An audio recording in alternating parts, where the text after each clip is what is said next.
اذا كان نيفك راه يسيل ولا نيفك مسدود ولا راك تعطس بزاف، تحس روحك شويه عيان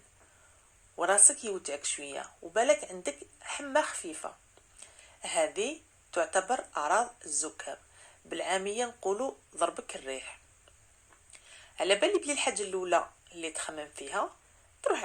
عند الفارماسيان تقول له اعطيلي دواء ضربني الريح، اعطيلي دواء تاع الزكام. الحاجه اللي ما على بالكش بها باللي انه هذه الادويه تحتوي على مكون يقدر يدير لك اعراض خطيره في الجسم، هذا المكون واسمه بسودو إفيدرين. الادويه تاع الزكام اللي معروفه وفيها بسودو إفيدرين عندك مثلا اكتيفاد، عندك اومكس، عندك نيوروفين روم، هادو كاع ادويه ضد الزكام اونتي روم اللي عندها بسودو إفيدرين. واحد اللي يروح يشرب هذه الادويه يشريهم وحده بلا ما يدوس على الطبيب، دير في بالك باللي هذه الادويه بما انها تحتوي على البسودو إفيدرين تقدر تكون السبب في خطر على الحياه تاعك، حيث انها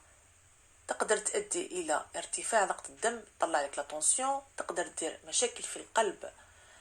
تقدر دير لك جلطه دماغيه انافيسي لا قدر الله، تقدر دير ازمه قلبيه،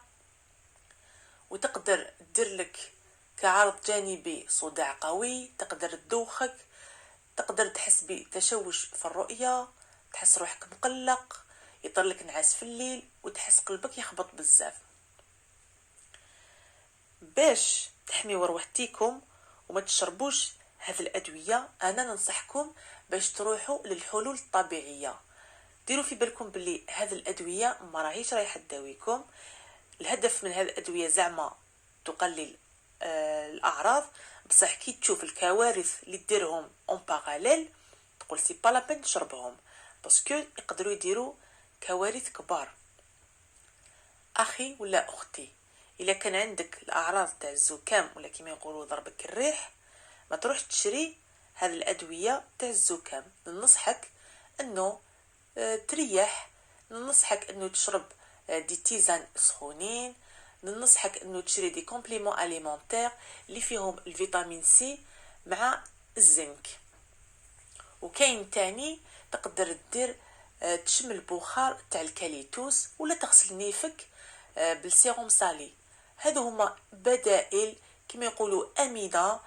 وكما لو غوم ما يطولش باش يروح، بين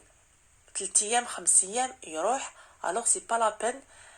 تروح تشري دواء تاع الزكام وتعرض الحياه تاعك للخطا. ما احلاها البدائل الامنه، ديروا التداوي بالطبيعه وهذه لي زاستوس اللي نديت لكم واحموا روحكم، الصحه لا تعوض.